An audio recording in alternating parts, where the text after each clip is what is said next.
What's up, everybody, and welcome back to another episode of Blood on the Razor Wire TV, where we bring it to you real and we bring it to you raw. Get this brother Antwan on today. Got a crazy story, but he can tell his story better than I can. Antwan, tell the people who you are, where you're from, and let's talk about you. My name is Antwan Carter. I'm from Boston, Massachusetts. I had natural life in prison. I did 16 years. I recently got out. I've been out for 16 months. January 17th, 2023 is when I recently was released. Um, I went to trial 3 times before I was eventually convicted. My third trial, I got convicted in December 2nd, 2022. And here I am now. I fought and got out. Now I'm out. Let's talk about that. You got natural life. What were the charges? Murder? How many people got killed allegedly? Well, not Uh, allegedly, but well, one person. one person. And you grew up where, in Boston? Mhm. What was your life like that led up to, this incident or whatever happened that happened? So what you want me to start from, like, childhood, like Yeah. going at Yeah, what was your life like in Boston, man? so for me, like I kind of grew up like in a household where my grandmother raised me. My mother didn't raise me. My mother was in the streets. My father was in the streets. He was a hustler. He was selling drugs. I remember my mother going to jail. I was probably like 8 years old. I used to go visit her while she was in county jail. I think she was serving like 2 years. And but my aunts, uncles, most of them was in the streets, whether it was getting high, selling drugs, and then I got a few of my cousins that was in the streets gang banging. So I didn't really have to go to the streets to see the streets. It was already in my household. So that kind of just shaped my life, like growing up, not having a mother present or a father present, and having my grandmother raise me and my little brother and several of my cousins. She was taking care of her kids. Like, you kind of grow up different. Like, your perception and framework on the world is kind of jaded in a sense, You kind of grow up with a chip on your shoulder. So that's how I grew up. You're in the streets, right? How old are you when you first start hustling? Uh, 13, 13. 13 years old, out in the street hustling. What are you selling back then? What are you hustling? Weed, man, my friend, he was kind of more advanced than me, someone I grew up with, I played sports with. And we used to be bad, like skipping school and different things of that nature. And he was getting money. We started smoking weed. I remember when I first tried to smoke weed, I didn't know how to inhale. I used to do like I forget what it's called. I think it's called like a shotgun, like when they try to put the smoke in your mouth, like hold it, like reverse the blunt, put it in your mouth and blow it, and you just like this and then try to get it, but I couldn't inhale. I'm like, what the fuck? Like, I didn't know how to do it. Like, they're like, oh, it was teaching me how to do it. It's like kind of like swallowing, man. And it wasn't, and then eventually I got it. But he's like, yeah, I'm gonna teach you how to get money. So I had got a 50 bag of weed. And then we bagged it up. He showed me how to bag it up. I bagged up like 11 bags of double my money. And from there I just started hustling. And then I remember him getting locked up. And then my second time freeing up. I ended up bagging it up. It was like 13 bags at this time. And I had all my weed on me because it was like I had my peoples. I didn't want them finding it and then, throwing it away and nothing like that. So I just put everything on me and I had the bags bagged up in like a sandwich bag. But then I put it in one big sandwich bag and then I tied it in my shoe, like where the tongue goes, like inside. I put it in there and tied it up. And then I went outside and, you have the shape, the leftover of the weed. We rolled it up. Then we was going to smoke it at a park. And when we get to the park, and they're like, "Oh yeah, spark it. This is your weed." So when I go to spark it, as soon as I go to put it in my mouth and light the blunt, this is what, like 2004, 2004, 2003. It might be 2003. The police is right there. It's Northeastern University Police, College Campus Police. They ride by and they see me. Like I'm like, "Oh shit!" And I'm about to spark it. So they look. They like, we in the park. So I'm like, I put it down. As soon as I seen about to get out the car, I just throw it as hard as I could throw it. Man, what that you throw? Man, I ain't throw nothing. And then they called the Boston police and they looking for whatever I threw and they couldn't find it. And then the police, when the Boston police get there, they're like, "Oh, we're gonna search you. We want to see if you got anything on you. If you just got like a few bags of weed on you, we don't really care. We'll let you go." And my dumb ass, right, just knowing that they wasn't gonna find it, had shorts on. I ain't even like my intuition told me like they wasn't gonna find it, but I basically told on myself, I'm like, yeah, I got a few bags of weed on me, man. They're like, "Where's it at? Give it to me." So I goes in my sock. Yeah, I untie my shoe, go in, give it to me. They're like, "Man, this is 13 bags. This is more than a few bags. You're going in." So they locked me up. I got locked up, man. My mom had to come get me. She started going crazy. My hands feeling like weed. All of that. And, that was just like my introduction to like the streets. Even though before that, like probably like a few months, probably like 6 months before that, I had the chins filed on me. I don't know if you know what the chins are.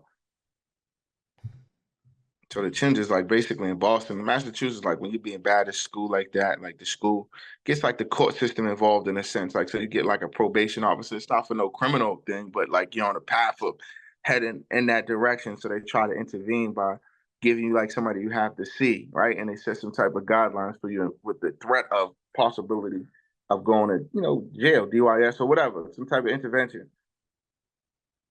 Let me ask you this, right? You progress from selling weed to bigger things. Some of crack. A little bit. I sold crack for a little second. How old are you when you first get your first pistol? My own pistol, six. I'm saying owning one or just having access to one. Just having one. You got one. Yeah, you got to phrase it though a certain way because you saying having one, I could get it. Like you get what I'm saying. I could have access to it, but having my own, like yo, this is mine. Suppose Different. you're on the block and you got a gun in your waist. That's what I'm asking you. How old are you? 16, 16. 16 years old, and eventually you end up with this murder case, right? How does that happen? So at that time before that, I had went to jail for robbery, armed robbery. I was like when I was 16 when I had caught it. Me and somebody else that was older than me, we had robbed somebody, a pizza guy. Like he was older than me. He didn't really always have money on. I'm the one like, man, why I always gotta have money? You leeching off my shit, like weed and everything like that. And so I'm like, listen, we're gonna get some money together, man. So he's like, yeah. I'm like, all right, we're gonna rob somebody. So at that time, I told you the person that introduced me to the weed. Me and him used to do like little robberies together. We used to go on a little robbery spree. And so I kind of learned the game like that. So I'm like, all right, so what I learned from my friend, I'm gonna have this dude do with me. So we robbed somebody at the Domino's, man, and we called him into an address and then he comes and we waiting for him to come in the apartment, the hallway. Once he come in the hallway, we pull out two guns on, rob him, take the pizza, take the money, and then we leave. But his dumb ass didn't even have a hoodie on. Like he just robbed with no mask, nothing on. I got a hoodie on, dude can't see me. I'm like in my head, I'm not really registering. Like, why this dude don't got no mask on, nothing. Like, hindsight later, like after that happened, we get away. And for some reason, he's like, yo, we hide in my friend's house. He lives like 2 blocks away. We just chilling there, eating a pizza, smoking weed. He's like, I want to go outside. I got to go over here and get some weed. I got like, bro, it's hot out. Police is out. So he goes, he leaves. We go to like go with him, like against our better judgment. And then we see the police, man. He runs off. I don't run because I'm like, I don't got nothing to run. The guns is in the crib, like, hoodie, everything's in there. So they call the dude over that got robbed and everything. And he does a little they put him in the car and shine the light so we can't see in the car, but he can see us. And we stand in the corner. So they let us go. He's like, yeah, I don't know. Like this dude kind of look a little familiar, but I don't think that's him saying about me. So they let me go or whatever. They're like, oh, what you on probation? I told them, yeah. It was like, what time was it? It was probably like at that time it was probably like 10 o'clock. I had a 9 o'clock curfew, so they ended up bringing me home. They drove me to my mother's house and brought me home, but I end up leaving anyway. I go home, wait for them to leave, and then like 10 minutes later, I end up going back. And that was my first access to a pistol, though. And then eventually, like I got out, I ended up getting the dude I did the robbery with. They ended up finding him. One day we went to go do another one like a week or two later, and we was gonna do the same thing with a different pizza store. And they was like, I guess they got a pizza shops got different like notifications, like, yo, there's people out here robbing delivery guys. So if you feel anything suspicious, notify the police. And so when the guy's coming to drop the pizza off, he see two black dudes waiting for him at the door, and he don't come in. From what I'm like, that's weird. He don't come in, and he just drives off or whatever. So we ended up going to my friend's house a few blocks away, and then he ended up getting. Long story short, man, he ended up going outside after that. He ended up getting locked up. He tells on me I ended up going to DYS. And while I'm in DYS, I do a year, I get out. And then after I get out for the year, I'm back on the streets. And then, from there, I kind of graduated. Now I'm really in the streets. Everybody that I was in the streets with, they shooting guns and they gangbanging full fledged. So now that's how I kind of get introduced to the streets even deeper. They introduced to the streets deeper. Where does it go from there? What you mean? We in the streets. We playing with guns. We shooting. We in the streets. Yeah, well, that's what I'm asking you because there's people tuning in that ain't from the streets. So that's why I'm asking you that. You know, you're in the streets, you're robbing. I mean, are you still robbing pizza guys? Because that's kind of like a petty robbery, petty hustle. Or you getting at drug dealers now? Nah, I'm not robbing no more, man. I'm just gang banging. Like I'm hustling, I'm selling crack. I'm in the streets, but I'm gang banging. I'm selling crack. I'm in the streets. Like That's what talk I'm doing. about gang banging, man. I've been with some dudes that were from the Boston area. Some Bloods, a big shot call. County ended up transferring him. What type of gangs are there in Boston? Streets. We talking about straight dudes in Boston don't really do that color stuff like Bloods and Crips, man. That's like outskirts, like Salem, Lynn, Revere. These are like, Boston is like block, like street corners. So you have different streets like Magnolia, Interville, Lenox Street, Mass Ave. Like these are all streets in Boston, but they're gangs. More neighborhood type of shit. Yeah, that's what it is. It's blocks. It ain't no color code. It ain't none of that. Now you end up with this murder case, right? And Hmm. we're just going to use the word allegedly because you're not admitting to anything, regardless if you won, got acquitted, whatever happened. I don't know the details, right? But what happens allegedly? How do you end up with this murder case? So allegedly, if you want to call it that, me and my friend supposedly, and his girlfriend supposedly went to avenge like my friend that got shot. And they said we rode looking for these specific people that was from an area that had something to do with that we believe had something to do with my friend getting shot. And as we riding around, we find somebody. They let me out the car in an alley. He drives off, waits for me around the block. I get out the car, shoots the person 9 times, and then run off and run to the area where the car's at, gets in the car, we drive off. This is what they said happens. And nobody got caught that day. We didn't get caught. Nobody got caught. There wasn't no physical evidence. There was no murder weapon, nothing, right? And so I guess somebody supposedly said they knew the car, they knew the driver, and they knew the girl that was in the car. Nobody seen me or said they know me. But so they eventually end up pressuring the girl, finding her. They end up figuring out who she was and figuring out supposedly who the driver was. And they started interrogating him. At that time, I just had got out for a pistol case. Like I already did the DYS time, did the year for the robbery. I got out, got caught with another pistol, went in for 6 months, got out. I was on parole, so I already had so many stipulations and agencies I had to report to. I had a parole officer, 2 probation officers, and I was committed to DYS. So I had 4 different agencies I had to report to. I had a bracelet, I had a curfew, I had color code the way I got to go in and take urine samples for drugs like weed, everything. So I'm smoking at the time. I just got out, and I had so many things I had to report to. So it was only a matter of time before I go back to jail because I was like, even though I was trying to do the right thing going to school, I was still in the streets a little bit, like doing certain things. And so I violated. I ended up violating my probation, my parole. Mother called my parole officer talking when I was bagging up drugs and I was rolling up weed to smoke. And they ended up putting a warrant out for my arrest because I ended up leaving and moving with my grandmother. And I was on a bracelet, so I would have to tell them that I'm changing my address, not just move. I move without telling them. I'm like, I'm gonna just tell them on the day I gotta go talk to them. I have like on a Wednesday, so Friday I was gonna go in because every Friday I go in. Before I got to go there, I got locked up.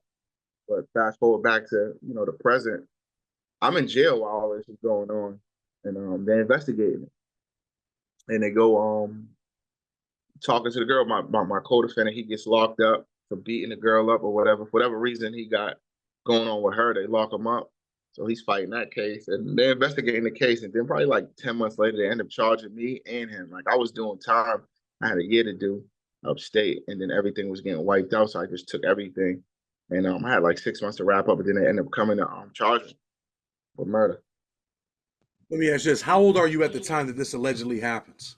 18. I just turned 18. So I was 18 for like 4 months. 18 years old. This is allegedly over something that happened to someone that you were cool with, and this is kind of like a retaliation thing, right?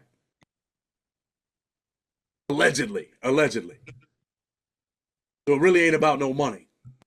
It ain't about no money. So they get the girl, they get old boy. What happens when they get them in the interrogation room in order for them to charge you later? There's no evidence from them. Does the girl fold? Yeah, she did. They don't even investigate about it. They don't interrogate my co-defendant. They tried to. He wouldn't talk to him or whatever. But they pressuring her. They keep pressuring her. Like, yo, we know it. But initially, when she speaks, I'm like, I don't know what you're talking about. I wasn't there. I don't know the area. Oh, people see. Nah, I don't know nothing about it. They let her go. And they just keep coming back. They come back like 4 times, and then eventually, like she caves. She says what they want them. What I said, wanted to say. Like, yeah, this is what happened. This is these 2 individuals. They was in a car. They brought me along, and this is what happened. You know, they wanted revenge a shooting of their friend, and this is the area they went to, and all of that. So they had that. Then they had that was the only witness that they had, but the other witnesses they had, it was like corroborating evidence witnesses that kind of put the other pieces to the puzzle to tell the story, the narrative that the prosecutor wanted to tell. Like, you know, at the end of the day, even though when they told that story, it never led back to me. The only person that's leading me back to the case is the girl, like that supposedly was in the car. Yet, you know, there was so many holes and inconsistencies in a story that didn't make sense. Like, but they found a way to get a conviction. Does she testify at the trial? That's surprised. She testify? That's surprised. So she testifies, she's up there testifying on you. Do you feel like, yo, I'm cooked when she gets up there or no?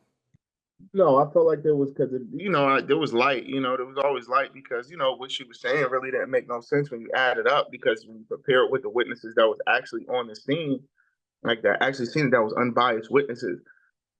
The story was different from hers. Like they were saying, like, oh, there was a blue hoodie, and she's saying it's a green hoodie. They saying it's a blue hoodie or a black hoodie. They saying the shooter was 5'8", I'm 6 feet. They saying, oh, he had facial hair. I didn't have no facial hair. Just a lot of inconsistencies, right? Just things that didn't make no sense. But the other thing that kind of like gave them like, you know, probable cause or whatever. They like, oh, the car, like my co-defendant, he was in that car. Like they had his number, like some girls that knew him in the area that seen him supposedly driving. They put them two on the scene. The only thing that kind of hurt me was I was on the phone allegedly, like, yo, you know, this witness or whatever. This is what they're trying to say. Like I said, like, yo, this witness gotta go. You gotta kill this person. Talking about the female. I was in the car, like, yo, if you don't do that, man, I'm gonna be facing a lot of time in prison. I could do life in prison, basically. In so many words, they said I was insinuating that. But so that was the only incriminating evidence that they had on me that kind of hurt me. But it was understandable and explainable if you got to explain it in context.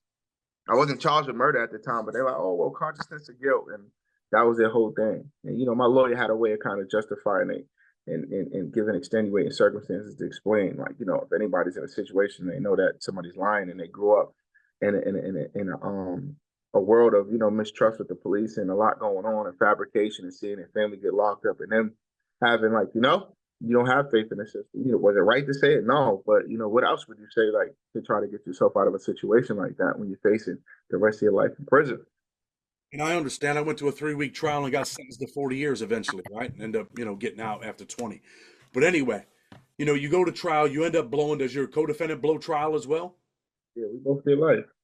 You both get life. Is he out now? He's out. Your volume went out. Yeah, he's out. He's out. He's out. All right, so now you end up going to prison. You're 18 years old. I don't know when you get sentenced, maybe 19, whatever. What's it like to get a life sentence at that age? Yeah, at 22, I went to trial 3 times, so I had 2 hung juries, and then I eventually got found guilty the third time. You know, so they kept trying the case. They're like, we're going to keep trying it. They wasn't trying to give a deal. They made it like a political case. But, you know, at that time, I was already upstate because I had a youthful offender sentence. So when I told you when I got out for the firearm and all that, so I had like state time hanging over my head because I had like the case I caught the armed robbery. They charged me as a dealt, but they kept me in the juvenile system. But they're like, yo, we're going to give you a suspended sentence. So if you do mess up and you violate, we can send you to state prison for a year, one in a day. And so I ended up taking that. Like my lawyer didn't want me to take it. The judge wasn't trying to give it to me, but I was 18 at the time. I was just like tired of reporting to all of these agencies. I'm like, listen, let me just go get this shit out the way. I come home, I don't have nobody to report to. I could just start over clean. Don't have to worry about nothing. I could live my life, right? And so that was the goal when I went to do that. Then I ended up being charged with murder before I could even get out. So, but when I got found guilty, it was like, damn, like I just was up here with guys that's, you know, been up here for their whole life, you know, like longer than I've been living, like 18, 20 years, 30 years. I'm having conversations with these dudes and now I'm going up there. I'm going back. Like I'm going back up there to be with these dudes and I may never see the streets. My feet may never touch the concrete of the pavement as a free man. So just like taking that all in, I'm like, damn. So it kind of hits you on, you know, like as I'm riding, like I'm going back. I'm in the van, like going, like, oh man. So when I get in that cell and they close it, and I just like, damn, I get emotional. Tears start shedding. I'm like, damn. I start writing my family, like just telling them don't forget about me, like, because I see how people forget about people. Young man with a life sentence. I mean, it's not easy to deal with, right? What's that prison system like over there in Massachusetts? Violent? It can be. Like now it's kind of watered down. It's still violence, but like when I first went in, before I actually got sentenced, like it was real violent. Like, I was in Walpole. Like Walpole used to be like a dangerous prison. Like used to be one of the most dangerous prisons in, the United States at one point. And its highest of heights, like the late 80s, mid 80s, early 90s, like that shit was dangerous. People get killed and stuff like that. So I went there 2007. I was young. I was a kid. 130 something pounds. My introduction to Walpole, because I was in a hole, and then I ended up getting transferred there for a gang fight. But they was on a lockdown. I was introduced. I came to prison on a lockdown. It was a gang, Lion Kings versus the Gangster Disciples. So the prison was locked down. I was on a mental health watch when I first came in. They're like, dude, you're a kid. What are you doing here? Like, the nurses, mental health. They're like, yo, you gonna be all right here? Like, they put me on watch because I was already in the hole for like 4 months for the gang fight. They was trying to send me to this thing called DU. So it's kind of like in the feds, they probably got, what is it called? Like when dudes are doing a lot of time in a hole. SMU, SMU program, Special Management Unit. Then they got the other thing, right? Like where they send dudes like that kill shit, like kill people. What's it called? Like, ADX. yeah, like that, kind of like that. So the DDU is kind of the equivalent of that. Like people do 10 years in there, 3 years, 4 or 5 years, depending on your offense, your disciplinary infraction. So I was facing like a gang fight thing, so I was facing like 6 months is my first offense, but I ended up beating it. And but they ended up sending me to Walpole. I got charged with murder, and they ended up sending me to Walpole. And so I'm like, Your damn, I'm going. mindset. What's your mindset like? You got a life sentence, right? Are you like, damn, I'm about to win an appeal. I'm going to the law library, or are you at the point you just don't care? Okay, at that time, yeah, because I kind of went back in time before I was even found guilty because I was 52A. But yeah, so at that mindset, I'm like, damn, I'm gonna write this book. So at that time, because I had while I was on trial, I had basically seduced, this clerk magistrate that sit in front of the judge on the trial. Like while I was on trial, I ended up getting a number, getting her, end up, boom, like yeah, I told my mom I'm gonna get that. We made eye contact. And I used to be at the females or whatever, like while I was going to trial and stuff like that, the clerks, the court bailiffs and lawyers and stuff. So I kind of built like a reputation for me. Like it was always hearing my name. Like this is a young dude, kind of fly, got a smart mouth and real flirtatious. And I was going to trial. I went to trial 3 times, and they all was a month long. So the court system, like they knew me, like they knew who I was. They knew the case. It was a big profile case. So the girl, she ended up catching wind of who I was. She was older too. She was 50 at the time. I ended up getting her. So seducing, I got her information, and we just started going from there. But while I'm going and I hit the cell, and I'm just like, I always had a zest for learning, and I'm like, I'm gonna just, at that time I was reading the book The Art of Seduction. Like I'm real big into like psychology and how the mind works and how mental processes works and appearances. So I'm like, man, I'm gonna master this book, and I'm gonna just I was writing poetry at the time. I'm like, I'm gonna drop my first poetry book, and I just started writing. Like that was my goal at the time. I'm gonna publish a book. And so that was kind of my thing. But at the same time, I'm just like, fuck it, I'm here. I'm gonna try to make it the best as I can. But they gotta deal with me. I gotta deal with them. They gotta deal with me. I hear We you. gotta clean this. And that was my mindset at that time. But that kind of led me to get into trouble, me going to the hole. And when I first go to Walpole, like this is orientation, this is like classification. So this is gonna determine where you go from there. But I already had to go to maximum security prison, SBCC, because I had life. So when you got natural life in prison, you have to go to the max. If you got a second degree, which is life with parole, possibility of parole, you got to go for a year. But if you got life at the time, natural life without the possibility, you got to do 2 years in the max before you can go to a medium, low security. So I was going to the max anyway, and I was already there 52A. So I'm like, at Walpole, I'm like, yo, what the fuck are y'all sending me? Bro, I need to go. Y'all send me, bro. What am I doing here? They're like, well, you got to do the class. Like, yo, y'all know where I'm going, bro. Y'all already know me. I've been here before. Send me. So that was my beef with them. They're like, man, so I'm sitting in there. They got dudes standing for count, all of this dumb shit. Tuck your shirt in. I'm like, man, come on, man. So I'm getting into it with these people, man. They end up putting me in a hole. I'm in a hole. And I do like 90 days in a hole before I end up making it to the max. But at that time, I was writing. I was in there in solitude writing and just kind of figuring out, like, damn. Was there ever a point where you were like, man, I'm never going to get out of here? I don't know. I had faith, man. Even in my darkest times, when I knew I was gonna get out, I was fighting for my freedom. I had a good lawyer. My lawyer that I had at trial, he got me like his friend that he mentored. That was an appellate lawyer. He's a very good appellate attorney. And I knew I was gonna get. I had faith in God. I just started at that time as I transitioned. As I got to like the 13-year mark, I started like 10-year mark. I started, drawing deep into my spirituality and just with God. And he just started giving me confirmations like, yo, you're gonna get out. He didn't tell me when. He's gonna get out, and then get signs and just certain things started happening. So I knew I was gonna get out. It was just a matter of when. You win the appeal, right? And now you're going home. What's it like, man, when you find that information out? Like, yo, you won. It's over with. Changing, man. It was just life changing, man. It's just like, bird, I'm about to everything that I planned to dream to fantasize about was actually materializing and coming to fruition. So it was like, all right, I had a game plan. Like, but before, once I flipped, I had to go to county jail. So they was retrying me. So I didn't just go straight home. Like, you know, like I didn't walk home. I was trying to go home on bail. At that time, I already had built a variety of relationships with different people that held like positions in society, like professors, like business owners, different people, man, like lawyers like that wanted to help me, like that was pouring into me, like invested in me, like succeeding. I'm like, I want to go to school. I already had got my GED. I had relationships with these professors that was mentoring me, sending me books and stuff. I wanted to like further my craft and writing at that time. So I'm about to get out. I already published 3 books. So I'm like, all right, I'll go to school. So that was a part of my on my list of what I wanted to do. So I had letters written for me by them. So when I went for to get rearranged to get out on bail, because they was letting people out on bail, like it was up to the judge's discretion. But for my thing, I didn't get bail for whatever reason. They didn't give me bail. God didn't want to let me go home. I wasn't ready to go home, so I ended up going to county jail. So I had to sit in county jail for like 14 months, and then I eventually got out. Do you go to another trial? I wanted to start the damn supposed to start trial. They ended up, they wanted to resolve it. They were like, listen, we let you go right now, time served. My lawyer didn't want me to cop out. She's like, listen, we can go to trial and we could win. I'm like, I had $100,000 lawyer for free. I had the best lawyer in Mass, one of the best. And she's like, oh, let's go to trial. And in the beginning, the irony of it, when she first took the case, she's like, listen, I don't tell people like, I'm going to win the case. I tell you if you got a tribal case and if there's a possibility of winning the case. I'm not going to tell you if I could win because anything could happen at trial. And if any lawyer tells you that, you need to fire him. And this lawyer done won a lot of cases. She done got dues millions of dollars for wrongful convictions. High profile attorney, Rosemary Scapiccio. She's on Netflix, all of that, right? Like a big lawyer, right? And so I'm like, I took that in mind. And then at the time I'm supposed to go to trial, she's like, listen, she's begging me not to cop out. She's like, yo, I could beat this case. Don't cop out. And I'm just like, what? I'm like, man, I went to trial 3 times. I'm not trying to go to trial 4, so I'm ready to go home. I'm stressed that I'm in a county jail with a bunch of kids.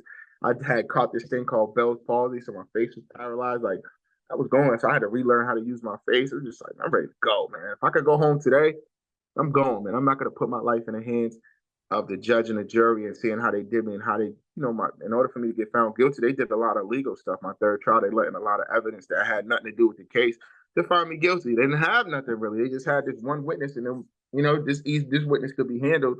And the witness already, recanted and said the police made them say what they said. They was pressured by the DA and the police. So this ended up coming out, but they didn't like that, So it was a lot to it. It was a lot to the case. You made the right decision, brother. You're doing life. You can get out now, man. I'm getting out now. I'm not taking no more chances. I'm not playing with these people because the same way they did some dirty stuff, who's to say they're not going to do it again? I know, like you talk a lot about, your writing and your books. What are the name of your books, man? So I got 3 books. So my first 2 books are poetry books. The first one's called Cartier Rose.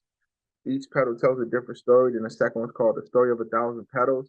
And then my third book's called Sacred Lotus. It's a novella. So the novella is about a young girl from Jerusalem. She has a dream inside her heart to unlock the secrets of the universe.